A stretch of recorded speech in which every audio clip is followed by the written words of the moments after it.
Hello बच्चों, कैसे हो? आशा करते हैं कि ठीक होंगे। आज हम कक्षा 10वीं का चैप्टर नंबर 3 भारत से हम क्या सीखें का कुल 40 ऑब्जेक्टिव क्वेश्चन देखने वाले हैं, जो कि आने वाले बिहार बोर्ड के लिए अति महत्वपूर्ण है। अगर वीडियो पसंद आए तो चैनल को सब्सक्राइब और वीडियो को लाइक ज़रूर करें। चलो वीडियो शुरू करते हैं। तो पहला सवाल है, भारत से हम क्या सीखें के रचनाकार कौन है? तो भारत से हम क्या सीखें कि रचनाकार कौन है? Option number C, Max Muller. Option number C सही जवाब है। आपका दूसरा नंबर सवाल है कि संस्कृत भाषा और यूरोपियन भाषा का तुलनात्मक व्याख्यान किसने दिया? तो संस्कृत भाषा और यूरोपियन भाषा का तुलनात्मक व्याख्यान ये मैक्स मूलर ने दिया था, यानी ऑप्शन नंबर ये बी सही जवाब है। ऑप्शन नंबर बी सही जवाब है। आपका तीसरा नंबर सवाल है कि मैक्स मूलर को वेदांतियों का वेदांती किसने कहा था?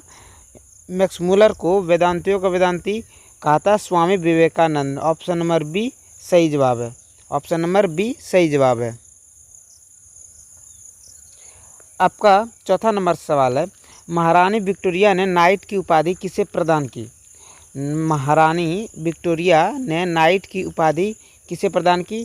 तो किसे प्रदान की थी? Option number A Max Muller को प्रदान की थी। महारानी विक्टोरिया ने नाइट की उपाधि मैक्स मूलर को प्रदान की। पांचवा नंबर सवाल है कि इग्निस किस भाषा का शब्द है? इग्निस जो है वो लैटिन भाषा का शब्द है। ऑप्शन नंबर डी सही जवाब है। आपका 6 नंबर सवाल है कि कठ और कैन उपनिषद का अनुवाद मैक्स मूलर ने किस भाषा में किया? कठ और कैन उपनिषद का अनुवाद मैक्स मूलर ने किस भाषा में किया? तो वो किस भाषा में? वो जर्मनी भाषा में किया था। Option number C. आपका 7वां नंबर सवाल है, लिप्जिंग विश्वविद्यालय में मैक्स मूलर ने किस भाषा का अध्ययन किया? तो लिप्जिंग विश्वविद्यालय में मैक्स मूलर ने जो अध्ययन किया था वो संस्कृत भाषा का। ऑप्शन नंबर सी सही जवाब है। आपका अगला नंबर सवाल है 8वां, नालंदा विश्वविद्यालय कहाँ स्थित है? जो नालंदा विश्वविद्यालय स्थित है वो कहाँ पर स्थित है? तो ऑप्शन नंबर सी ये बिहार में स्थित है। कहाँ स्थित है नालंदा विश्वविद्यालय? वो बिहार में स्थित है। आपका 9वां नंबर सवाल है, नृवंश विद्या का संबंध किससे है? तो ऑप्शन नंबर बी वो मनोविज्ञान से। ऑप्शन नंबर बी नृवंश विद्या का संबंध मनोविज्ञान से है। आपका 10वां नंबर सवाल है, मेघदूत नामक पुस्तक का अनुवाद जर्मन भाषा में किसने किया? जो मेघदूत नामक पुस्तक का अनुवाद जर्मन भाषा में किसने किया? मैक्स मूलर ने किया। ऑप्शन नंबर सी इसका सही जवाब है। आपका 11वां नंबर सवाल है कि दारिस नामक जो दारिस वो क्या है? वो दारिस जो है वो क्या है? तो वो एक क्या है? वो एक सोने का सिक्का। ऑप्शन नंबर जो है वो बी सही जवाब। ऑप्शन नंबर बी वो सही जवाब है, यानी वो दारिस जो है वो सोने का प्राचीन काली सिक्का माना जाता था। तो आपका 11वां नंबर सवाल खत्म हुआ। आपका 12वां नंबर सवाल है कि जनरल कनिंघम का संबंध किससे है? तो जनरल कनिंघम का जो संबंध है वो किससे है? वो पुरातात्विक विज्ञान से, यानी ऑप्शन नंबर सी सही जवाब है। ऑप्शन नंबर सी सही जवाब है। आपका अगला सवाल है, आपका जो अगला सवाल है कि 13 नंबर का कि 172 दारिस नामक सोने का सिक्का घड़ा कहाँ मिला था? जो 172 दारिस नामक सोने का सिक्का था वो घड़ा कहाँ पे मिला था? वो कहाँ पे मिला था? वो एक वाराणसी में मिला था, यानी ऑप्शन नंबर सी सही जवाब। वह कहाँ मिला था? वाराणसी में। आपका 14 नंबर सवाल है कि पारसियों के धर्म का क्या नाम था? जो पारसी जो आया था उसका जो धर्म था वो उसका धर्म का क्या नाम था? तो उसका धर्म का जो नाम था वो जरथुष्ट्र था, यानी जरथुष्ट्र। ऑप्शन नंबर डी उसका सही जवाब है, जरथुष्ट्र। पारसियों का धर्म का क्या नाम था? जरथुष्ट्र। आपका 15 नंबर सवाल है कि नालंदा विश्वविद्यालय की स्थापना किसके द्वारा किया गया था? जो नालंदा विश्वविद्यालय है उसका स्थापना किसके द्वारा किया गया था? तो ऑप्शन नंबर ए सही जवाब है, वो चंद्रकुमार गुप्त के द्वारा किया गया था। वो कुमार गुप्त के द्वारा किया गया था। आपका 16 नंबर सवाल है कि प्लूटो का संबंध किससे है? प्लूटो जो है वो उसका संबंध किससे है? तो प्लूटो का जो संबंध है वो यूनान से है। किससे है? ऑप्शन नंबर सी यूनान से है। प्लूटो का संबंध यूनान से है। आपका 17 नंबर सवाल है कि मैक्स मूलर का जन्म कब हुआ था? ये बहुत अति महत्वपूर्ण ऑब्जेक्टिव है। मैक्स मूलर का जन्म कब हुआ था?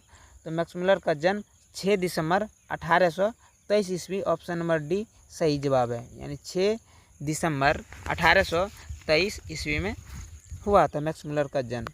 आपका 18 नंबर सवाल है कि मैक्स मुलर का जन्म कहाँ हुआ था। ये भी एक अति महत्वपूर्ण ऑब्जेक्टिव माना जाता है कि मैक्स मुलर का जो जन्म हुआ था वो कहाँ हुआ था, यानी कौन सा प्रदेश हुआ था।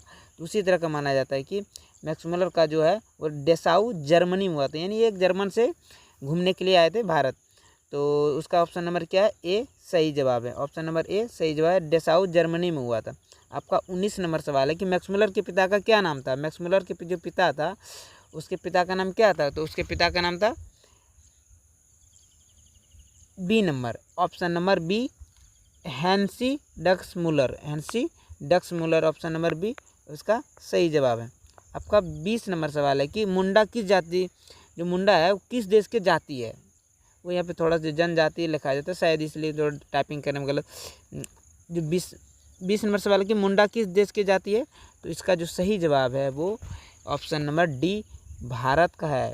ये एक मुंडा जो है वो मुंडा देश की जाति है, वो भारत की है। आपका 21 नंबर सवाल है कि वारन हेस्टिंग्टन क्या था।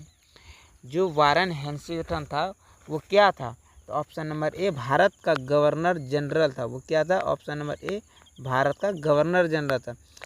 आपका 22वां नंबर सवाल है कि शाहनामा का जो रचनाकाल वो क्या है। तो शाहनामा का जो रचनाकाल है वो है ऑप्शन नंबर बी 10वीं 11वीं सदी। 10वीं और 11वीं सदी शाहनामा का रचनाकाल माना जाता है।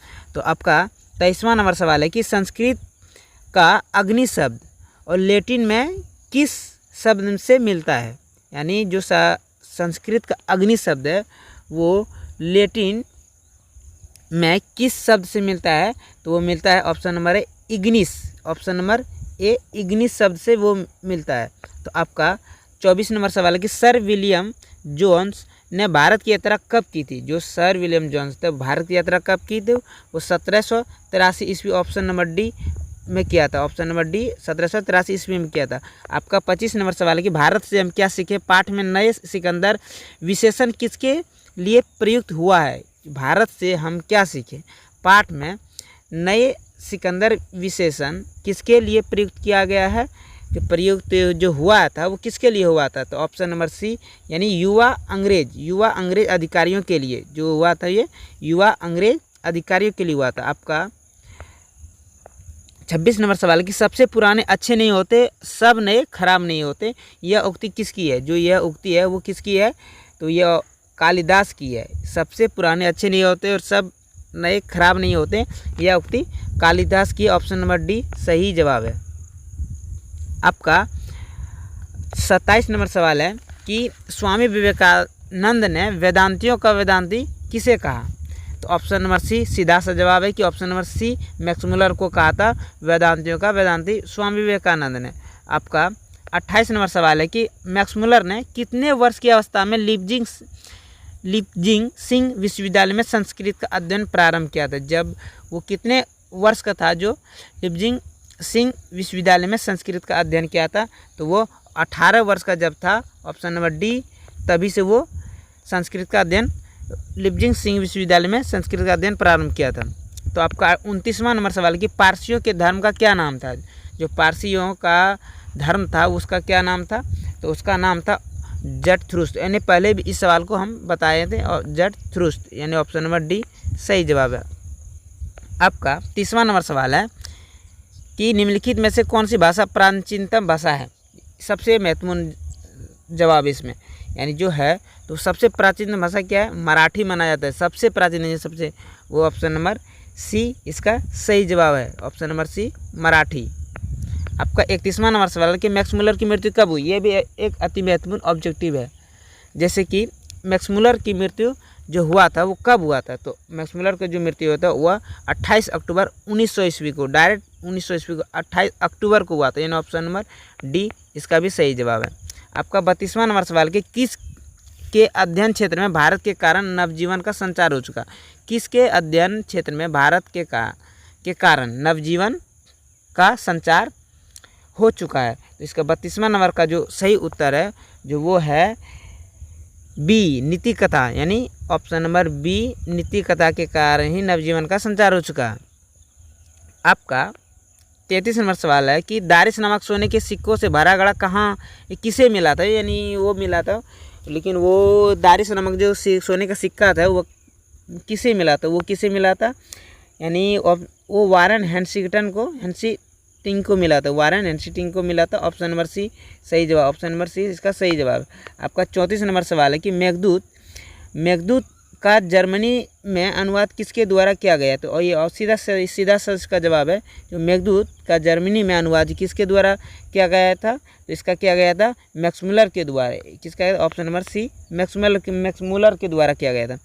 आपका 35 नंबर सवाल है कि भारत से हम क्या सीखें? ये क्या है? ये जो है तो क्या है ये? तो ऑप्शन नंबर सी ये सीधा सा एक भाषण है। ये ऑप्शन नंबर सी सही जवाब है, भाषण है। तो आपका 35 नंबर सवाल है कि भारत से हम क्या सीखें, क्या है ये? तो ये एक प्रकार के भाषण है। ऑप्शन नंबर सी सही जवाब, ऑप्शन नंबर सी सही जवाब। आपका 36 नंबर सवाल कि मैक्समुलर के अनुसार बस सच्चे भारत के दर्शन कहाँ हो सकते हैं? जो 36 नंबर सवाल है कि मैक्समुलर के अनुसार सच्चे भारत का दर्शन कहाँ हुआ था? ये गाँवों में हो सकता है। ये ऑप्शन नंबर डी सही जवाब है। ये सच्चे भारत का जो दर्शन है वो गाँवों में हो सकता है। आपका 37 नंबर सवाल है कि प्लूटो और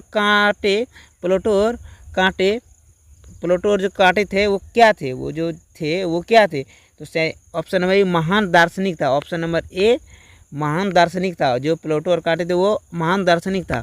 आपका 38 नंबर सवाल है कि हितोपदेश का जर्मन भाषा में अनुवाद किसने प्रकाशित करवाया? जो हितोपदेश का जर्मन भाषा में अनुवाद किसने प्रकाशित करवाया था? तो ये ऑप्शन नंबर बी मैक्समुलर ने ही करवाया था, क्योंकि ये एक जर्मन से घूमने के लिए भारत आए थे। उसके बाद 29 नंबर सवाल है कि मैक्समुलर ने कालिदास के किस पुस्तक का जर्मन भाषा में अनुवाद किया? जो मैक्समुलर था कालिदास के किस पुस्तक का जर्मन भाषा में अनुवाद किया? यानी भारत में आके और ये कालिदास के किसी एक पुस्तक को जर्मन भाषा में अनुवाद भी किया था। तो किस पुस्तक को जो किया था वो किया था मेघदूतम को। ऑप्शन नंबर सी सही जवाब है, मेघदूतम को जर्मन भाषा में अनुवाद किया था। आपका 40 नंबर सवाल है कि मैक्समुलर जब 4 वर्ष के थे तो परिवार में किसका निधन हो गया था? तो इसका कमेंट में बताना है। तो इसका सही जवाब है, कमेंट में थोड़ा देर सोच के उसके बाद बताइएगा। तो इसका सही जवाब ऑप्शन नंबर सी पिता की मृत्यु के निधन। तो इसके परिवार में किसका, जब 4 वर्ष का था तो इसका पिता का निधन हो गया था। तो कैसा लगा वीडियो? ठीक है, अच्छा लगा तो वीडियो को लाइक और चैनल को सब्सक्राइब जरूर करें कि आने वाले वीडियो का नोटिफिकेशन आप तक जल्दी और ज़रूर पहुँचे। Thank you.